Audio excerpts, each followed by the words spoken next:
আমরা জানি যে কৃষক বন্ধু যে ফিল্ড ভেরিফিকেশান সেটা কিন্তু ইতিমধ্যেই শুরু হয়ে গেছে এবং আপনি যখন ফর্মটি ফিল আপ করতে যাচ্ছেন আপনার একটি সমস্যা হচ্ছে যে আপনি যে কেবি আইডি সেটা কেবি আইডিটা কিন্তু আপনি খুঁজে পাচ্ছেন না বা আপনার এই সিরিয়াল নম্বর খুঁজতে সমস্যা হচ্ছে।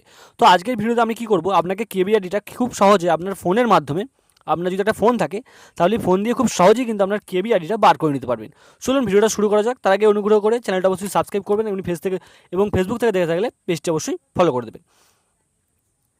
আচ্ছা, এর জন্য প্রথমে আপনাকে কী করতে হবে, আপনাকে ক্রোমে এসে কৃষক বন্ধু সার্চ করতে হবে। কৃষক বন্ধু সার্চ করার পরে এই যে কৃষক বন্ধু পোর্টাল দেখতে পাচ্ছেন, এই পোর্টালে কিন্তু আপনাকে ক্লিক করে দিতে হবে। আচ্ছা, এই কৃষক বন্ধু পোর্টালে ক্লিক করার পর এখানে যে এই নথিভুক্ত কৃষকের তথ্য এই যে অপশানটা আছে, এই অপশানে কিন্তু আপনাকে ক্লিক করে দিতে হবে। আচ্ছা, ওখানে ক্লিক করার পর দেখবে ঠিক এরকম একটি পোর্টাল খুলে গেছে। পোর্টাল খোলার পর এখানে দেখতে পাবেন সার্চ অপশানে ক্লিক করে দেবেন। সার্চ অপশানে ক্লিক করার পর দেখতে পাবেন এখানে বিভিন্ন রকমের সার্চের অপশান রয়েছে, ভোটার কার্ড, আধার কার্ড, ব্যাংকের নম্বর, কিবি আইডি, মোবাইল নম্বর, অ্যাকনলেজমেন্ট নম্বর। তো আমি আপনাকে কথা বলবো, আপনি আপনার আধার কার্ড অথবা আপনার ব্যাংক অ্যাকাউন্ট নম্বর অথবা আপনি মোবাইল নম্বর দিয়ে কিন্তু সার্চ করবেন। আমি এখানে কী করছি না, আমি এখানে মোবাইল নাম্বার দিয়ে সার্চ করে নিচ্ছি।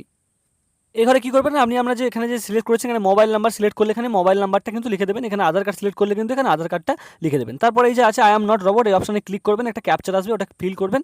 তাহলে কিন্তু আপনি সার্চ অপশানে, তারপর আপনি কী করবেন, সার্চ অপশানে ক্লিক করে দেবেন। আচ্ছা, সার্চ অপশানে ক্লিক করার পর আপনি দেখতে পাবেন আপনার যে কেবি আইডি কিন্তু আপনি খুব সহজেই এইখান থেকে দেখতে পেয়ে যাবেন। দেখছেন আপনি আপনার কেবি আইডি দেখতে পাচ্ছেন, আপনার আধার কার্ড নম্বর, আপনার যে নাম সেটা দেখতে পাচ্ছেন, আপনার ডিস্ট্রিক্ট কিন্তু এখানে দেখতে পেয়ে যাচ্ছেন।